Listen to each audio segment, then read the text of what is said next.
तो ये आपका साइंस का होगा और क्लास कौन सी है आपकी, तो क्लास 8 की हम लोग साइंस की चैप्टर देखने वाले हैं। और आज का ये पहला चैप्टर होगा। ऑलरेडी जो मैंने 6 क्लास की करा दी है आपको, उसके अलावा मैंने 7 क्लास को भी कंप्लीट करा दिया है। आप जाकर के प्लेलिस्ट से देख सकते हैं, ठीक है। और यहाँ पे जो हम देखने वाले हैं वो स्पेशली देखेंगे क्लास 8 के चैप्टर 1 को देखेंगे। तो चलिए शुरू करते हैं। आप चाहें तो लाइक शेयर और सब्सक्राइब कर सकते हैं हमारे चैनल को। तो चलिए चैप्टर 1 को देखते हैं क्लास 8 के लिए। जैसा कि आप जान रहे हैं कि फसल उत्पादन एवं प्रबंधन का चैप्टर का जो नाम है, तो यही आज हम लोगों को पढ़ना है। यहाँ पे बोला जा रहा है, तो कह रहा है कि ग्रीष्म अवकाश में पहली एवं जो अपने चाचा के घर गए। उनके चाचा एक किसान थे और एक दिन उन्होंने खेत में कुछ औजार देखे, जैसे आपके जो है वो खुरपी देखा, दरांती देखा, बेलचा देखा और हल इत्यादि को देखा। मैं जानना चाहता हूँ कि हम इन औजारों का उपयोग कहाँ और कैसे कर सकते हैं, करते भी हैं और कर सकते हैं। आइए कुछ डिटेल में देखते हैं। आप पढ़ चुके हैं कि सभी सजीवों को भोजन की आवश्यकता होती है। जितने भी सजीव होते हैं उनको क्या चाहिए, फूड चाहिए। पौधे अपना भोजन स्वयं बना सकते हैं, ठीक है। क्या आपको याद है कि हरे पौधे अपना भोजन किस प्रकार संश्लेषित करते हैं, ठीक है। मनुष्य सहित सभी जंतु भोजन बनाने में असमर्थ हैं। जो जंतुओं के भोजन का स्रोत पूछा जा रहा है, तो आपको बताना है कि ह्यूमन तो बना सकते हैं, लेकिन जंतु लोग कैसे भोजन बनाते हैं, उनका क्या स्रोत रहा है, ठीक है। चलिए आगे डिटेल देखते हैं। यहाँ पे बोला जा रहा है कि परंतु हम भोजन ग्रहण ही क्यों करते हैं, यानी कोई तो रीज़न होगा जिसकी वजह से हम भोजन ग्रहण करते हैं। आप जानते हैं कि सजीव भोजन से प्राप्त ऊर्जा का उपयोग विभिन्न जैविक प्रक्रमों जैसे पाचन, श्वसन एवं उत्सर्जन के संपादन में करते हैं, ठीक है। हम अपना भोजन पौधों तथा जंतुओं या दोनों से ही प्राप्त करते हैं, ठीक है। तो ये आप देख सकते हैं कि दोनों से हम प्राप्त करते हैं।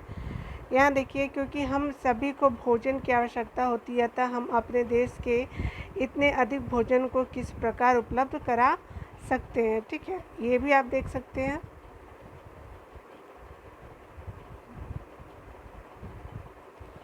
देखिए डिटेल में देखते हैं, तो यहाँ पे है कि भोजन का एक बड़े स्तर पर उत्पादन करना आवश्यक है, क्योंकि अगर जनसंख्या का भरण पोषण करना है तो आपको क्या चाहिए, आपको सबसे ज़्यादा तो फूड चाहिए होगा, खाद्य पदार्थ चाहिए होगा, तभी तो जनसंख्या का जो है वो भरण पोषण हो सकता है, डेवलपमेंट हो सकता है फूड के माध्यम से, ठीक है। तो देखिए, एक विशाल जनसंख्या को भोजन प्रदान करने के लिए नियमित उत्पादन और उचित प्रबंधन और वितरण आवश्यक होता है। उत्पादन भी आपको नियमित करना होगा, उचित प्रबंधन भी करना होगा और अच्छी तरह से उसको डिस्ट्रीब्यूट भी आपको करना होगा, नहीं तो फूड का क्या हो सकता है, कमी हो सकता है।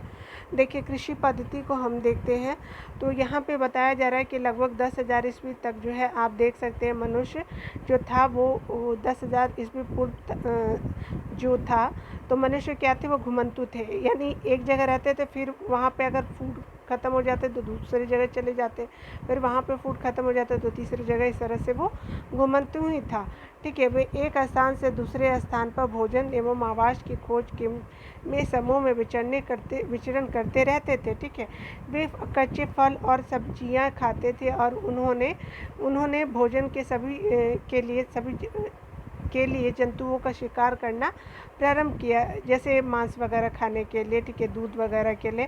कालांतर में क्या हुआ कि खेती का चावल, गेहूँ, अन्य खाद्य पदार्थ फसलों का उत्पादन कर सके, इस प्रकार कृषि का प्रारंभ हुआ, ठीक है। और बाद में जो है आपका इसका प्रारंभ होता है। चलिए देखते हैं कि यह फसल किसको कहते हैं, ठीक है। तो फसल जो है वो जब एक ही किस्म के पौधे किसी स्थान पर बड़े पैमाने पर उगाए जाते हैं, तो आपके फसल होते हैं, जैसे धान की फसल हो गई, मान लीजिए कि गेहूँ की फसल हो गई, दलहन की फसल हो गई, ईख की फसल हो गई, ठीक है। तो अगर बड़े पैमाने पे अगर उगा रहे एक ही किस्म को तो उसको कहेंगे फसल, ठीक है। उदाहरण के लिए गेहूँ की फसल का अर्थ है कि खेत में उगाए जाने वाले सभी पौधे गेहूँ के हैं, ठीक है। आप जानते हैं कि फसलें जो विभिन्न प्रकार की होती हैं, जैसे कि अन्न हो गए, सब्जियां हो गए, फल हो गए, जिस मौसम में यह पौधे उगाए जाते हैं उसके आधार पर हम फसलों का वर्गीकरण कर सकते हैं। बिल्कुल आप देख सकते हैं। यहाँ देखिए, भारत एक जो है विशाल देश है। यहाँ ताप, आर्द्रता और वर्षा जैसी जलवायु परिस्थितियाँ एक क्षेत्र से दूसरे क्षेत्र में क्या होती है, भिन्न होती है। अतः देश के विभिन्न भागों में जो है विविध प्रकार के क्या आप फसल उगते हुए भी देखते हैं और उगा भी सकते हैं, फसलें उगाई जाती है, ठीक है। आप अलग अलग स्टेट में अलग अलग फूड को देखते हैं, कहीं चावल होता है, कहीं बाजरा, कहीं मक्का, इस तरह से भी देखते हैं, और कहीं कहीं बहुत सारी एक ही स्थानों पे आपको देखने को मिलेंगे, ठीक है। इस विविधता के कारण बावजूद भी मोटे तौर पर फसलों को दो वर्गों में क्या किया गया है, बांटा गया है, ठीक है, जिसको हम लोग एक खरीफ फसल कहते हैं और दूसरा क्या कहते हैं, आपके रबी फसल कहते हैं, ठीक है। चलिए आगे देख लेते हैं। यहाँ पे जो बोला जा रहा है, तो कहा जा रहा है कि आपका जो खरीफ फसल होता है वो स्पेशली जो बोई जाती है जब वर्षा होती है, तो आपकी खरीफ फसल को बोई जाती है और उसको क्या कहा जाता है, खरीफ फसल कहते हैं। भारत में वर्षा ऋतु जो होती है जून से, ये जो अभी महीना चल रहा है, अभी क्या चल रहा है, अभी 25 जून है, तो आपके जून से लेकर सितंबर तक आप खरीफ फसल को रोप सकते हैं। जैसे खरीफ फसल में आपसे पूछता है धान हो गया, मक्का हो गया, सोयाबीन हो गया, मूंगफली हो गया, कपास इत्यादि जो है वो खरीफ फसल के एग्जाम्पल है, ठीक है। रबी फसल देखिए, आप ठंडे में जो रोपते हैं, यानी आपकी शीत ऋतु में, यानी अक्टूबर से लेकर के मार्च वाली जो फसल उगाई जाती है वो क्या होती है, रबी फसल होती है, ठीक है। हमने दो फसलों को देखा, एक हमारी खरीफ है, एक हमारी रबी हो गई है। उसके अलावा जो है गेहूँ, चना, मटर, सरसों तथा अलसी जो है वो रबी फसल के उदाहरण है, ठीक है। आप देख सकते हैं गेहूँ, चना जो ठंडी में मिलती है, मटर, सरसों और अलसी जो होती है वो रबी फसल के एग्जाम्पल आप देख सकते हैं, ठीक है। इसके अलावा जो है कई स्थानों पर दालें और सब्जियां ग्रीष्म में भी उगाई जाती है। जैसे क्या होता है, जैसे आपको परवल देखिए, भिंडी देखिए, ठीक है, नेनुआ देखिए, ठीक है। तो आप ये सब चीज़ों को आप देख सकते हैं, सब्जी गर्मियों में उगाई जाती है।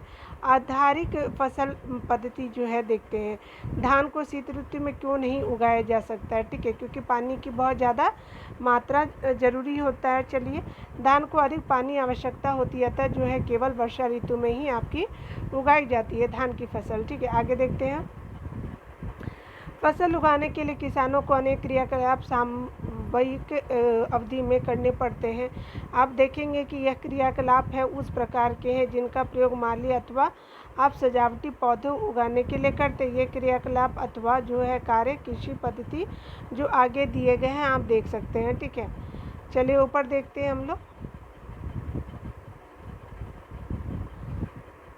मिट्टी तैयार करना हो गया, बुआई हो गया, खाद एवं उर्वरक देना हो गया, सिंचाई हो गया, खरपतवार से सुरक्षा हो गया, उसके अलावा कटाई हो गया। तो आप देख सकते हैं भंडारण हो गया। ये क्या है, आप ये काम करना पड़ता है एक जब आप कृषि करते हैं, तो ठीक है, ये सब आप देख सकते हैं कृषि पद्धति में आपको देखने को मिलेगा। मिट्टी तैयार करना देखते हैं, ठीक है। तो मिट्टी तैयार कैसे किया जाता है, फसल उगाने से पहले जो मिट्टी को क्या करना पड़ता है, प्रथम चरण मिट्टी तैयार करना होता है। मिट्टी को पलटना और उसे पोला जैसे बनाना कृषि का अत्यंत महत्वपूर्ण कार्य है। इसमें जो है जड़ें भूमि में गहराई तक जा सकती है। पोला मिट्टी में गहराई में धंसी जड़ें भी सरलता से श्वसन कर सकती हैं। पोली मिट्टी इस प्रकार पौधों की जड़ों को सरलता से श्वसन करने में क्या होता है, सहायक होता है। पोली मिट्टी जो होती है मिट्टी में रहने वाले केंचुओं और सूक्ष्म जीवों को वृद्धि करने में क्या करता है, सहायता करती है, ठीक है। यह जीव जो है किसानों के मित्र है, क्योंकि यह क्या होता है, क्योंकि यह मिट्टी को और पलटकर पोला करते हैं और ह्यूमस बनाते हैं, ठीक है। परंतु मिट्टी को पलटना और पोला करना क्यों आवश्यक है, ठीक है। तो ये आप देख सकते हैं। अगला देखिए, आप पिछली कक्षाओं में पढ़ चुके हैं कि मिट्टी में जो है खनिज, जल, वायु तथा कुछ सजीव होते हैं। इसके अतिरिक्त जो है मृत पौधे होते हैं, जंतु भी मिट्टी में पाए जाते हैं, पाए जाने वाले जीवों द्वारा अपघटित होते हैं। इस प्रकार में क्या होता है कि मृत जीवों में पाए जाने वाले पोषक मिट्टी में निर्मुक्त होते हैं। यह पोषक पौधे द्वारा अवशोषित किए जाते हैं। ठीक है, आगे देखते हैं। क्योंकि ऊपरी परत के कुछ सेंटीमीटर की मिट्टी ही पौधे की वृद्धि में सहायक होती है, इसे उलटने पलटने और पोला करने में पोषक पदार्थ क्या होता है, ऊपर आ जाते हैं और पौधे उन पोषक पदार्थों का क्या उपयोग करते हैं। अतः मिट्टी को उलटना पलटना एवं पोला करना फसल उगाने के लिए अत्यंत महत्वपूर्ण है। ठीक है, आप जब उर्वरक को आप ऊपर नीचे कर देते हैं, ठीक है, मिट्टी की जब अच्छे से सिंचाई करते हैं तो ठीक है। उसके अलावा देखिए क्या होता है कि मिट्टी को उलटने पलटने और पोला करने की प्रक्रिया जो होती है वो जुताई कहलाती है। ठीक है, उसे हल चलाना कर सकते हैं। हल लकड़ी अथवा लोहे के क्या होते बने होते हैं। यदि मिट्टी अत्यंत सूखी हो तो जुताई से पहले इसे पानी देने की आवश्यकता भी पड़ जाती है। ठीक है, क्योंकि थोड़ा सा अगर गीला रहेगा तो आराम से वो निकल पाएगा मिट्टी नीचे से। ठीक है, जुते हुए खेतों में मिट्टी के बड़े बड़े ढेले भी हो सकते हैं। उसके अलावा इन्हें एक पाटल की सहायता से तोड़ना आवश्यक होता है। बुआई सिंचाई के लिए खेतों को समतल करना आवश्यक है। यह कार्य पाटल द्वारा किया जाता है। ठीक है, अगला देखिए, कभी कभी क्या होता है कि जुताई से पहले जो है खाद हो जाती है। कभी कभी जुताई से पहले खाद दी जाती है। इससे क्या होता है, जुताई के समय खाद मिट्टी की भली भांति मिल जाती है। ठीक है, बुआई से पहले खेत में पानी दिया जाता है, ये भी हम देखते हैं। उसके अलावा देखिए, कृषि औजार जो हम कृषि के जो मिट्टी के लिए यूज़ करते हैं, फसल लगाने के लिए यूज़ करते हैं, तो देखिए अच्छी उपज के लिए बुआई से पहले मिट्टी को भुरभुरी करना आवश्यक होता है। यह कार्य अनेक औजारों से किया जाता है। हल, कुदाली और कल्टीवेटर इस कार्य में जो है उपयोग किए जाने वाले प्रमुख औजार हैं। ठीक है, ये देख भी सकते हैं। अगला देखते हैं हम लोग, हल के बारे में थोड़ा पढ़ लेते कि हल क्या होता है। तो हल जो है वो प्राचीन काल में ही हल का उपयोग जो है जुताई, खाद उर्वरक मिलाने, खरपतवार निकालने और मिट्टी को रचने के लिए किया जाता रहा है। ठीक है, यह औजार जो है लकड़ी का बना होता है, जिसे बैलों की जोड़ी अथवा अन्य पशुओं, घोड़े, ऊँट की सहायता से खींचा जाता है। इसमें बोला जा रहा है कि इसमें लोहे की मजबूत तिकोनी पत्ती होती है, जिसे क्या कहते हैं, फाल कहते हैं। ठीक है, हल का मुख्य भाग जो है लंबी लकड़ी का बना होता है, जिसे क्या कहते हैं, हल शाफ्ट कहते हैं। इसके लिए सिरे का हैंडल होता है तथा दूसरा सिरा जोत के डंडे से जुड़ा होता है, जिसे बैलों की गर्दन के ऊपर रखा जाता है। आप देख सकते हैं, एक जोड़ी बैल एक आदमी इसे सरलता से क्या करता है, चला सकता है। एक जोड़ी बैल जो है वो एक आदमी इसे सरलता से चला सकता है। आजकल लोहे के हल तेज़ी से देशी लकड़ी के हल की जगह ले रहे हैं। ठीक है, लोहे के हल जो है लकड़ी के हल का जगह ले रहे हैं। उसी के अलावा जो है कुदाली होता है। तो कुदाली क्या होता है, एक सरल औजार होता है। इसका उपयोग जो है खरपतवार निकालने और मिट्टी को पोला करने के लिए किया जाता है। ठीक है, ये सब जो है कृषि में उपयोग किया जाता है हमारे किसानों के द्वारा। ठीक है, जिससे क्या है कि वो फसल को विभिन्न तरीक़ों से क्या करे, रूप सके। उसके अलावा बोला जा रहा है कि इसमें जो है लकड़ी अथवा लोहे की छड़ होती है, जिसके एक सिरे पर लोहे की चौड़ी और मुड़ी प्लेटें क्या होती हैं, प्लेटें। देखिए यहाँ पे जोत हो रहा है। ठीक है ना, ये बैल है, फाल जो है आप देख सकते हैं, यहाँ पे फाल का चित्र है, इस तरह से बना हुआ है। ये जो है वो जोत मतलब सर पे रखे हुए बैलों के द्वारा। हल स्वेफ्ट होता है। ठीक है, देख सकते हैं कि आपका क्या होता है, फाल जो है नीचे है। ठीक है, फाल जो है वो नीचे है, हल स्वेफ्ट होता है, एक लंबा सा डंटी लगा हुआ है। और इस तरह से आप देख सकते हैं, इस तरह का जो ये जो होता है हल होता है, और ये सब जो है हल स्वेफ्ट, इसको अलग करके आपका दिया हुआ है, और ये जो इसको फाल बोलते हैं। ठीक है ना, चलिए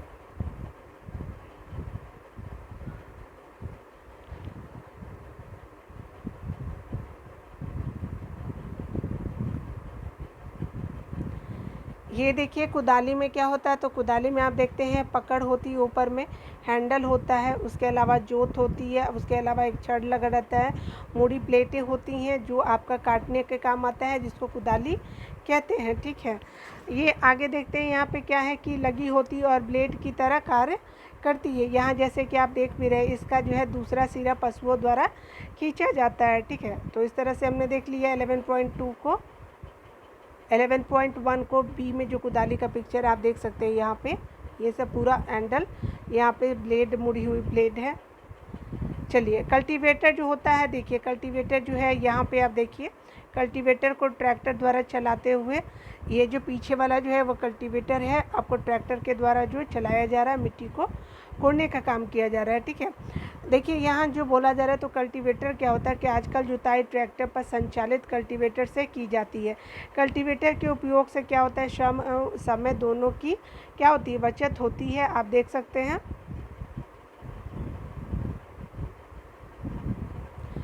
यहाँ पे देखिए, एक बीकर लेकर के इसे पानी से आधा भरिए। यहाँ भरने की बात की जा रही है, इसमें एक मुट्ठी गेहूं के दाने डालकर भली भांति हिलाइए। ये आप देख भी सकते हैं। कुछ बीज जो है जल के ऊपर तैरने लगते हैं। जो बीज पानी में बैठ जाते हैं वे हल्के या भारी हैं। ठीक है, क्षतिग्रस्त बीज खोखले हो जाते हैं और इस कारण हल्के होते हैं या हल्क पर फैलने लगते हैं। ठीक है, अगला देखते हैं क्या बोला जा रहा है, तो कह रहा है कि अच्छे और स्वस्थ बीजों को क्षतिग्रस्त बीजों से अलग करने की यह प्रक्रिया अच्छी विधि है। ठीक है, बुआई से पहले बीज बोने के औजारों के बारे में जानना आवश्यक है। ठीक है, चलिए यहाँ पे देखते हैं परंपरागत औजारों को भी देख लेते हैं। तो परंपरागत औजार जो होती है, बीजों की बुआई में इस्तेमाल किया जाने वाला औजार कीप के आकार का होता है। बीजों को कीप के अंदर डालने पर यह 2 या 3 नुकीले सिरे वाले पाइपों से गुजरते हैं। ये सिरे जो होते हैं वो मिट्टी को भेदकर बीज को स्थापित कर देते हैं। ठीक है, ये आप देख सकते हैं इस तरह से। ये देखिए, बीज बोने का पारंपरिक तरीका जो है आप यहाँ पे देख सकते हैं। यहाँ देखिए, बीजों का चयन की बात किया जा रहा है, तो आप देखिए बुआई जो है वो आपका कल्टीवेटर तो देख लिया हमने ट्रैक्टर का। अब देखते हैं बुआई। तो बुआई क्या होता है आप देख लीजिए। तो बुआई जो होता है वो एक तरह का उत्पादन का सबसे महत्वपूर्ण चरण होता है। बोने से पहले अच्छी गुणवत्ता वाले साफ और स्वस्थ बीजों का चयन किया जाता है। किसान अधिक उपज वाले बीजों का क्या करते हैं, प्राथमिकता देता है। ठीक है, बीजों का चयन देखिए, बीजों का चयन जो करते हैं, तो यहाँ पे देखिए क्या है कि एक दिन में मैंने अपनी माँ को देखा कि माँ चने के कुछ बीज एक बर्तन में रखकर उस पर कुछ पानी डाल रही है। ठीक है, कुछ बीज कुछ मिनट जो है वो देखती है कि पश्चात कुछ बीज पानी के ऊपर तैरने लगे हैं। मुझे आश्चर्य हुआ कि कुछ बीज पानी के ऊपर क्यों तैरने लगे। ठीक है, ये आप देख सकते हैं यहाँ पे जो है वो पिक्चर है।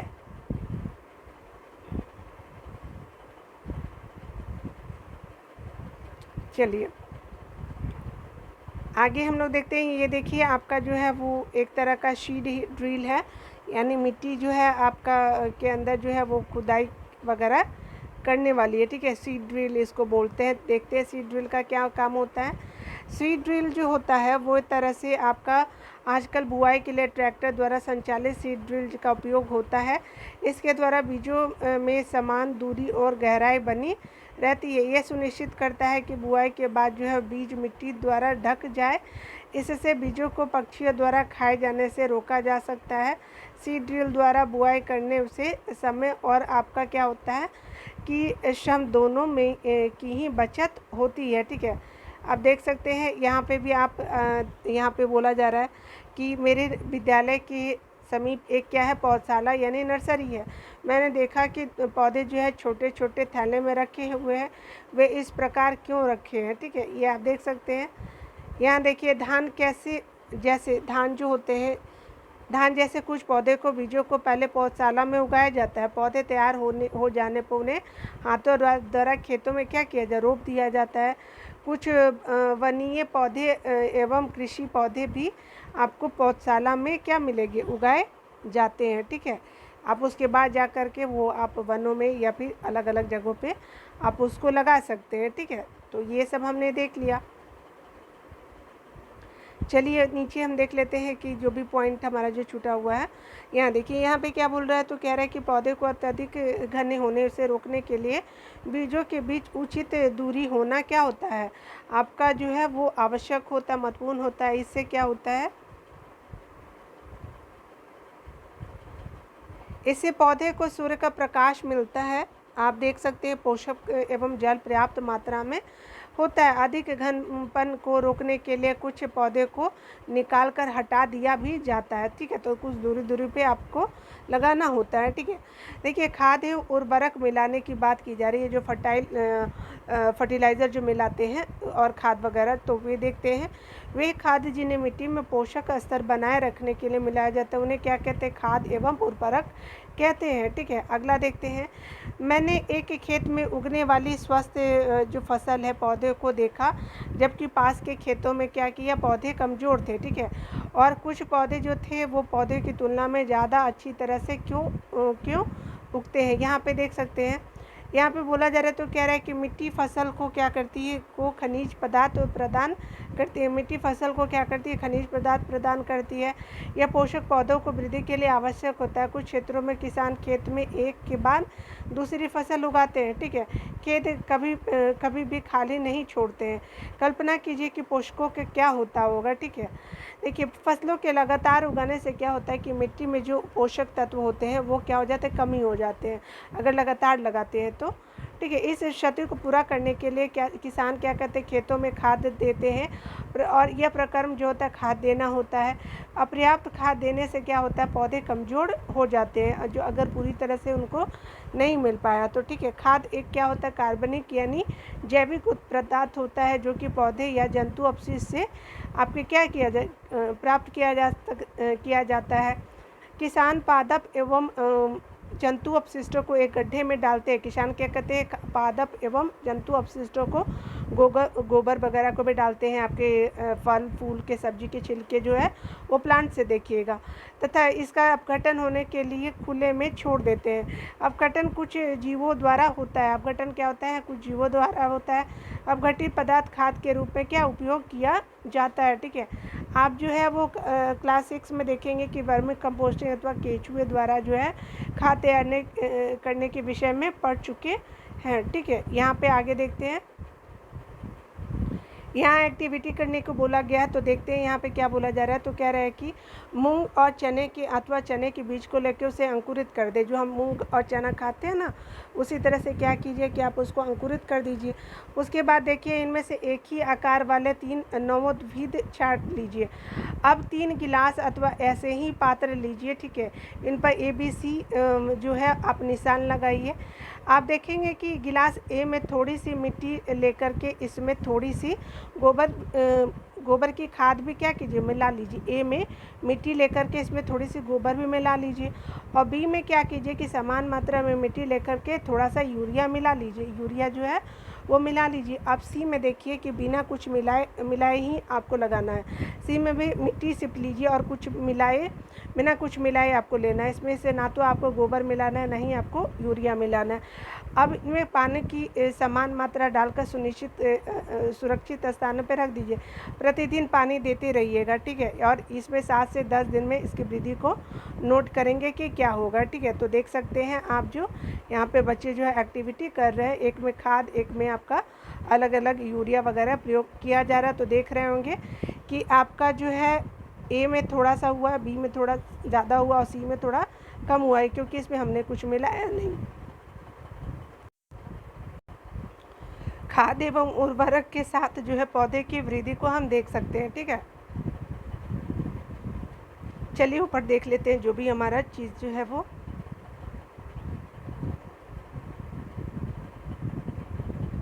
ये तो हमने देख लिया था। चलिए यहाँ पे आपने देखा होगा कि क्या तीनों गिलासों के पौधों में वृद्धि की बात एक समान थी। तो देख सकते हैं कि इस गिलास में पौधों की वृद्धि बेहतर है, किस गिलास के पौधे में वृद्धि सबसे अधिक है, आप देख सकते हैं। उर्वरक रासायनिक पदार्थ हैं जो विशेष पोषकों से क्या होते हैं, समृद्ध होते हैं, ठीक है।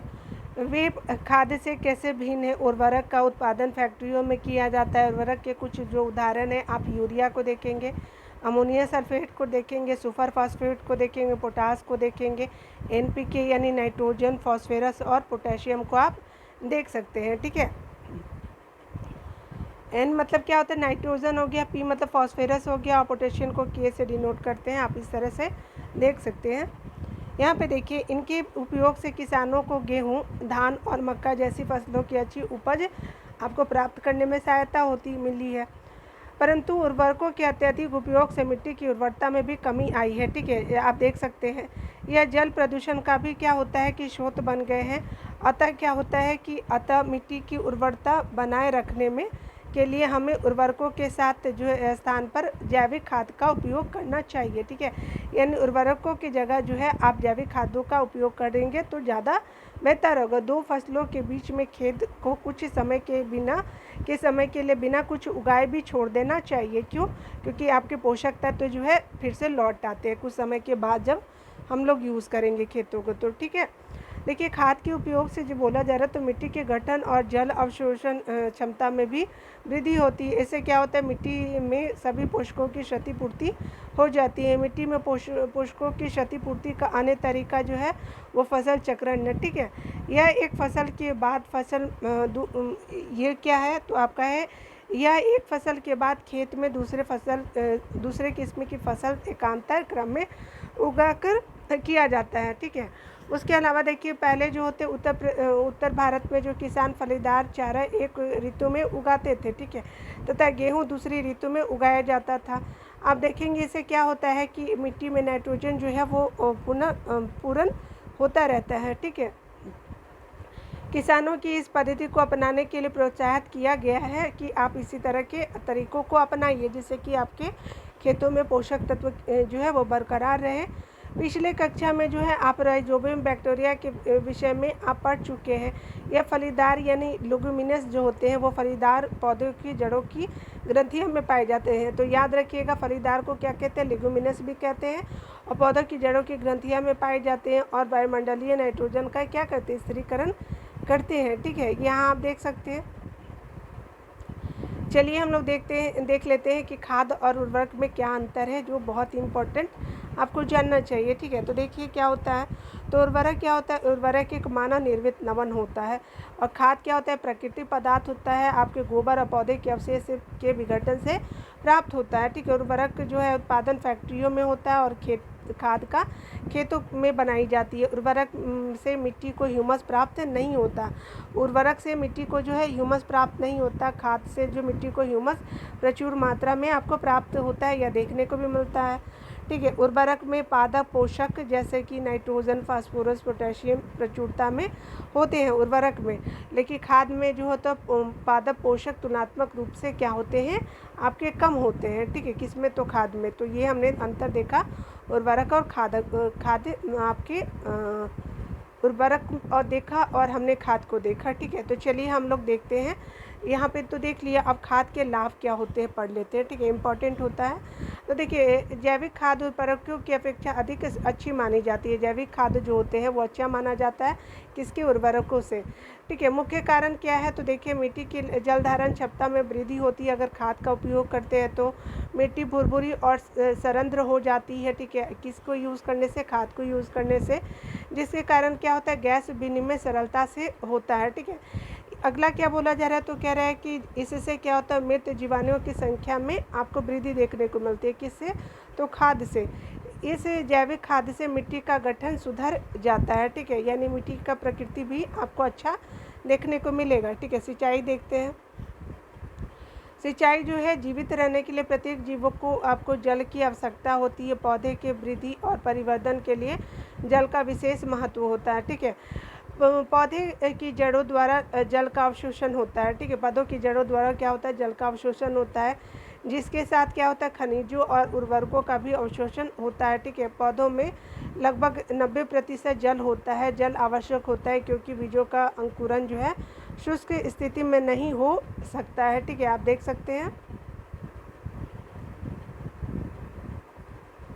जल में घुले हुए पोषक का जो स्थानांतरण जो होता है वो आप पौधे के प्रत्येक भाग में होता रहता है। यह फसल की पाले और गर्म हवा से रक्षा भी करता है। स्वस्थ फसल वृद्धि के लिए मिट्टी की नमी को बनाए रखने के लिए खेतों में नियमित रूप से जल देना आवश्यक होता है। ठीक है, अगला देखिए कि यहाँ पे क्या बोला जा रहा है, तो कह रहे हैं कि निश्चित अंतराल पे खेत में जल देना सिंचाई कहलाता है।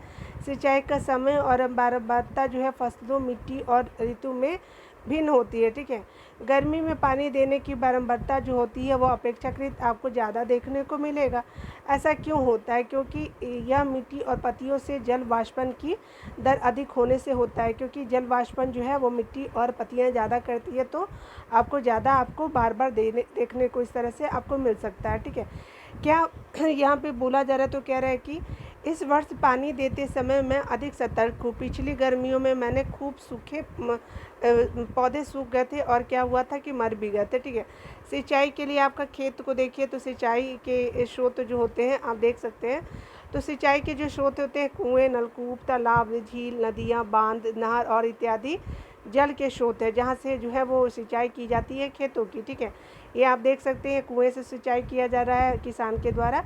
मोट है, उसके अलावा जो है आपका चेन पंप है जिसे आपका ये चेन पंप का यूज़ किया जा रहा है। उसी के अलावा डकेली है, डेकली है। ठीक है, उसके अलावा जो है आपका देखिए यहाँ पे जो है वो ये एक तरह से आपका क्या किया जा रहा है कि ये बैल के द्वारा जो है आपका यूज़ किया जा रहा है। तो चलिए ऊपर देख लेते हैं।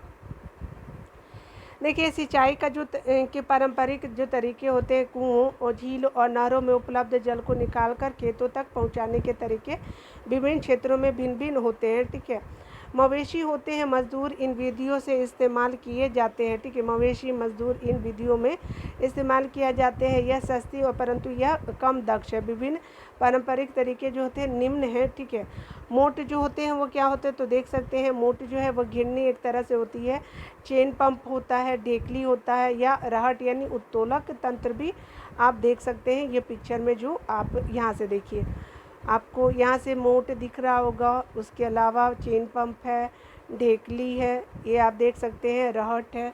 ये जो आप देख रहे होंगे ये रहट है। ठीक है, ये गांवों में सही में आपको देखने को मिलेंगे। ठीक है ना, चलिए देख लेते हैं। जल को ऊपर खींचने के लिए सामान्यतः जो है पंप का उपयोग किया जाता है। पंप चलाने के लिए डीजल, बायोगैस, विद्युत, सौर ऊर्जा और सौर ऊर्जा का क्या किया जाता है, उपयोग किया जाता है। ठीक है, तो इस तरह से आप देख सकते हैं।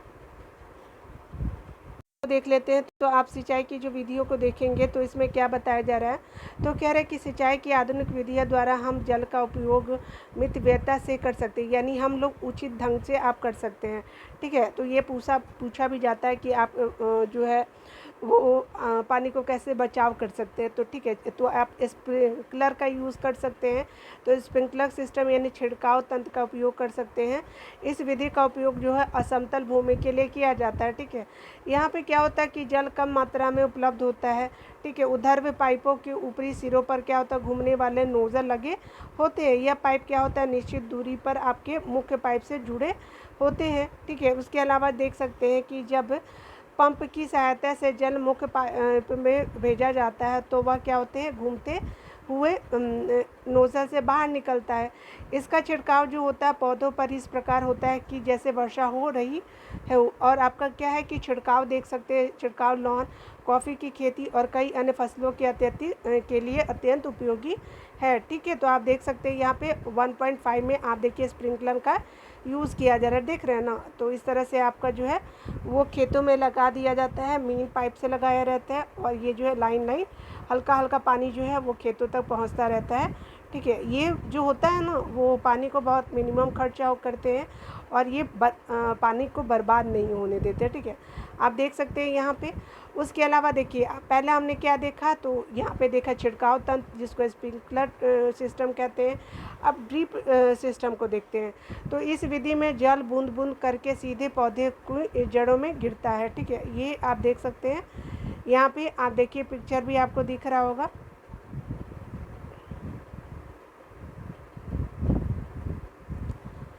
अतः इसे ड्रिप तंत्र कहते हैं। इसको क्या कहते हैं आप देख सकते हैं कि इसको क्या कहते हैं ड्रिप तंत्र कहते हैं फलदार पौधे, बगीचे और वृक्षों को पानी देने का यह सर्वोत्तम तरीका है। इससे क्या होता है, पौधे को बूंद बूंद करके जल प्राप्त होता है। इस विधि से हम जल बिल्कुल व्यर्थ नहीं होता, ठीक है।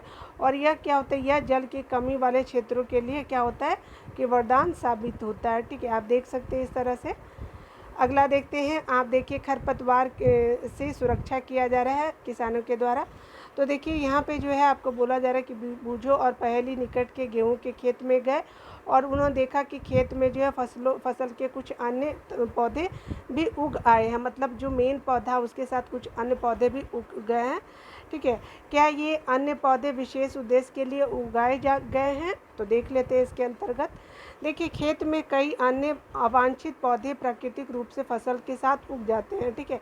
इन अवांछित पौधों को खरपतवार कहते हैं, ठीक है।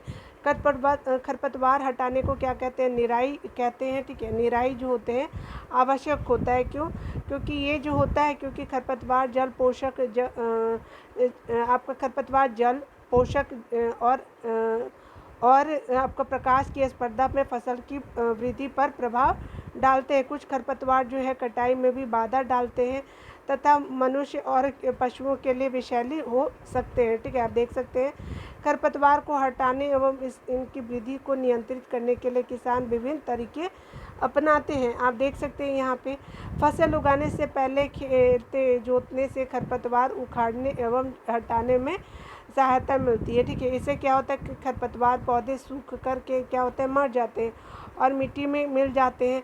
खरपतवार हटाने का सर्वोत्तम समय जो होता है उनमें पुष्पन एवं बीज बनने से पहले का होता है, ठीक है। खरपतवार जो होता है पौधे को हाथ से जड़ रहित उखाड़ कर तथा भूमि के निकट से काट कर क्या समय समय पर हटा दिया जाता है, ठीक है। यह क्या होता है कार्य जो है खुरपी और या हैरो की सहायता से किया जाता है, ठीक है। इस तरह के खुरपी बने होते हैं ना, देखिए इस तरह से जो बने होते हैं और यहाँ पे बेद जैसा लगा होता है ये, ठीक है। गांव वाले बहुत अच्छी तरह से समझते होंगे जो गांव बैकग्राउंड से होंगे, ठीक है। रसायनों के प्रयोग से जो है खरपतवार का नियंत्रण किया जाता है, जिसको क्या कहते हैं, खरपतवार नाशी कहते हैं। आप रसायन का भी उपयोग कर सकते हैं जैसे कि डू4डी, तो ये क्या है, एक तरह का खरपतवार नाशी है। खेतों में इनका छिड़काव किया जाता है, जिससे क्या होता है कि खरपतवार पौधे क्या होते हैं, मर जाते हैं और आपके परंतु फसल को कोई हानि नहीं होती, ठीक है। खरपतवार नाशी को जल में आवश्यकता अनुसार मिला करके फुहारा स्प्रेयर की सहायता से आप खेतों में छिड़काव करते रहते हैं, ठीक है। आप देख सकते हैं इस तरह से, यहाँ से देख रहे हैं कि खरपतवार नाशी के छिड़काव जो किया जा रहा है, ठीक है। तो चलिए अगला देखते हैं, क्या व्यक्ति पर भी प्रभाव पड़ता है, पूछा जा रहा है। तो देखिए यहाँ पे हम लोग देखते हैं कि जैसा पहले बताया गया कि खरपतवार की वृद्धि के समय पुष्पन और बीज बनने के पहले ही खरपतवार नाशी का छिड़काव करना चाहिए। पुष्पन और बीज बनने से पहले ही आपको खरपतवार नाशी का उपयोग कर लेना चाहिए, क्यों, क्योंकि किसान के स्वास्थ्य पर भी प्रभाव पड़ सकता है, ठीक है। छिड़काव से क्या होता है कि ये हेल्थ पे भी असर करता है। उन रसायनों का प्रयोग सावधानीपूर्वक करना चाहिए। छिड़काव करते समय उन्हें अपना मुंह और नाक जो है कपड़े से ढक लेनी चाहिए, ठीक है। इससे क्या होगा कि उनके बॉडी के अंदर ये सब चीज़ें, केमिकल वाली चीज़ें नहीं जाएंगी, ठीक है। देखिए कटाई है, तो कटाई क्या होता है, तो आपको बोला जा रहा है कि फसल की कटाई एक महत्वपूर्ण कार्य होते हैं। फसल पक जाने के बाद जो है उसे काटना कटाई कहलाता है, ठीक है। कटाई के दौरान या तो पौधे को खींचकर उखाड़ देते हैं अथवा उसे धरातल के पास से काट देते हैं, ठीक है। एक अनाज फसल को पकने से लगभग 3 से 4 महीने का समय क्या होता है, लगता है। हमारे देश में जो है दरांती, आप देखते होंगे कि दरांती की सहायता से हाथ द्वारा कटाई की जाती है, ठीक है। दरांती अथवा एक मशीन का उपयोग किया जाता है जिसे हार्वेस्टर कहते हैं, ठीक है। दरांती का पिक्चर आप देख सकते हैं इस तरह से। आप जो चना वगैरह होता है ना, इसी तरह से लंबा सा यूज़ करते हैं। हार्वेस्टर कहते हैं काटी गई फसल से बीजों धानों की भूसी से अलग करना होता है, ठीक है। इसे क्या कहते हैं, थ्रेसिंग कहते हैं। बीजों को दानों को भूसे से अलग करने को क्या कहते हैं, आपको थ्रेसिंग कहते हैं।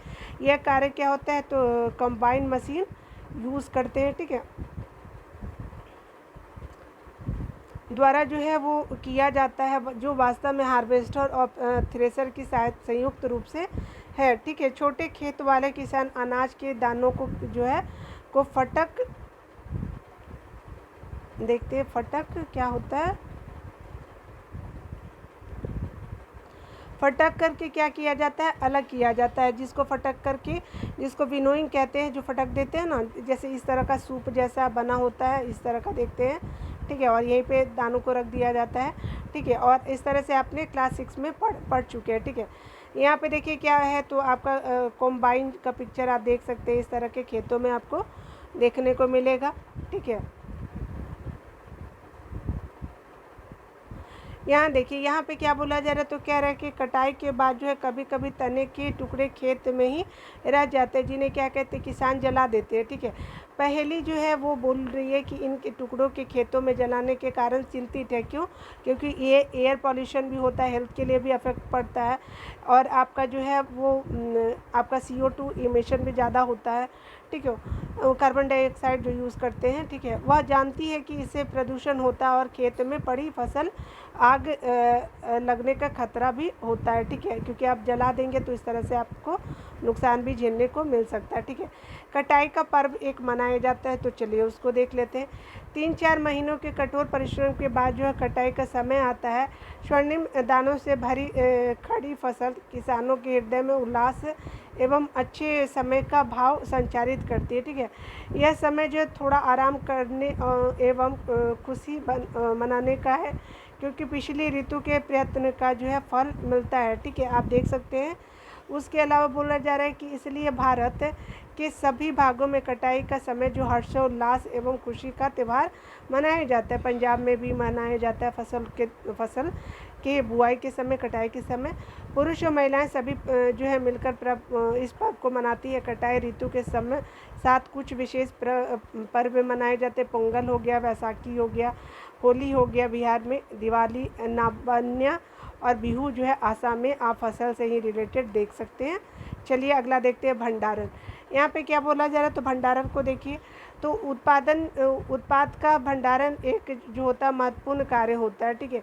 यदि फसल के दानों को अधिक समय तक रखना हो तो उन्हें नमी, कीट, चूहों और सूक्ष्मों से क्या करना होता है, सूक्ष्म जीवों से सुरक्षित रखना होता है। ताज़ा फसल में नमी की मात्रा अधिक होती है। यदि फसल के दाने यानी बीजों को सुखाए बिना भंडारित किया जाए तो आप देख सकते हैं कि उनके खराब होने अथवा बीजों द्वारा जो है आप देख सकते हैं कि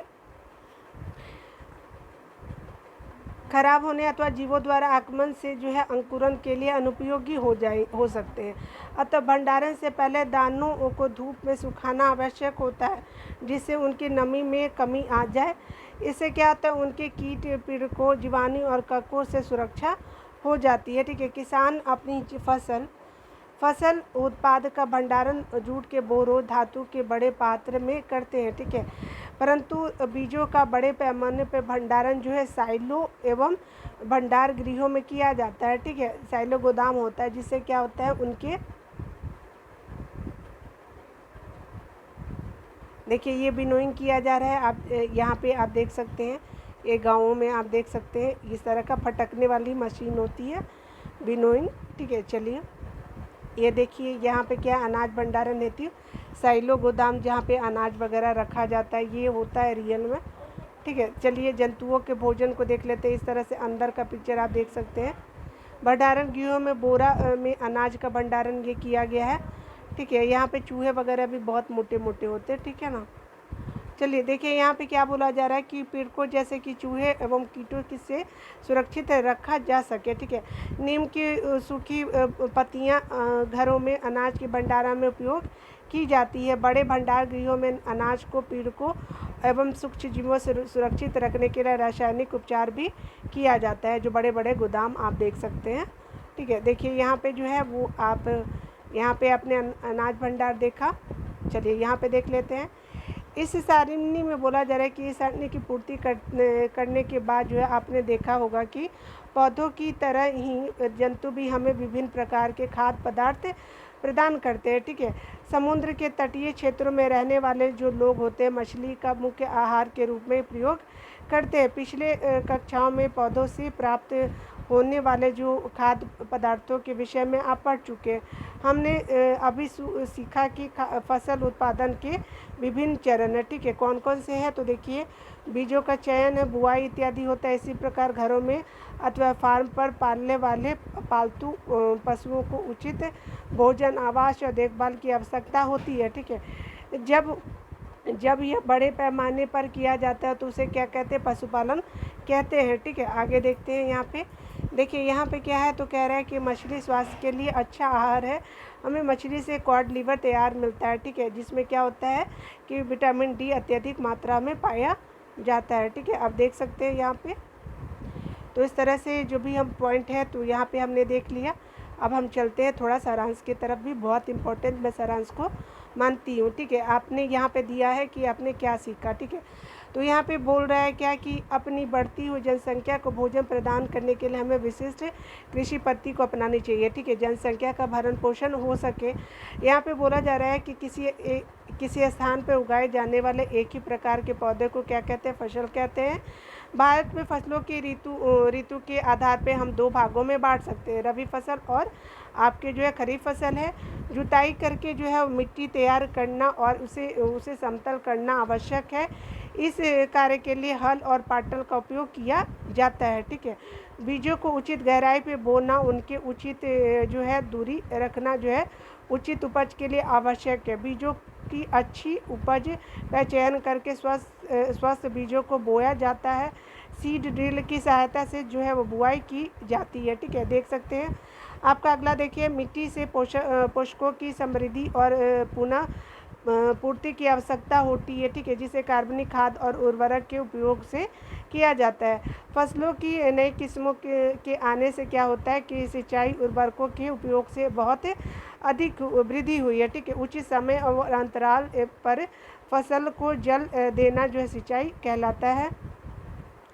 अगला यहाँ क्या बोल रहा है, तो कह रहा है कि निराई में जो है अवांछित एवं बिना उगाए पौधे को हटाया जाता है, जिन्हें क्या कहते हैं, खरपतवार कहते हैं, ठीक है। कटाई का अर्थ होता है पकी हुई फसल को हाथों एवं मशीनों से काटना जो होता है आपका कटाई का अर्थ होता है। दानों को भूसे से अलग करना क्या होती है, आपको थ्रेसिंग होती है। बीजों को पीड़कों और सूक्ष्म जीवों से संरक्षित करने की उचित विधि क्या होती है, भंडारण आवश्यक होती है, ठीक है। उसी के अलावा आप देख सकते हैं कि पशुओं को पालकर भी आपका खाद्य पदार्थ प्राप्त किया जाता है, उसे क्या कहते हैं, आप पशुपालन कहते हैं, ठीक है। पशुओं को पालकर भी खाद्य पदार्थ यानी दूध, दही वगैरह जो बनाते हैं, घी वगैरह बनाते हैं, मांस जो लेते हैं। तो आप देख सकते हैं इस तरह से हमारा जो है चैप्टर 1 आपका NCERT का क्लास 8 का जो है वो आज कंप्लीट हुआ, ठीक है। तो ये आपका कौन सा है, तो चैप्टर 1 है, और क्लास कौन सा है, तो ये 8 है, ठीक है। आज हमने शुरुआत ही किया है। तो अगर आप चाहें तो आप वीडियो को लाइक, शेयर एंड सब्सक्राइब कर सकते हैं। वीडियो देखने के लिए आपका बहुत बहुत थैंक यू। मिलते हैं अगले वीडियो में, तब तक के लिए खुद का ख्याल रखिए और respect Elder and women's also, ठीक है। तो थैंक यू वीडियो देखने के लिए।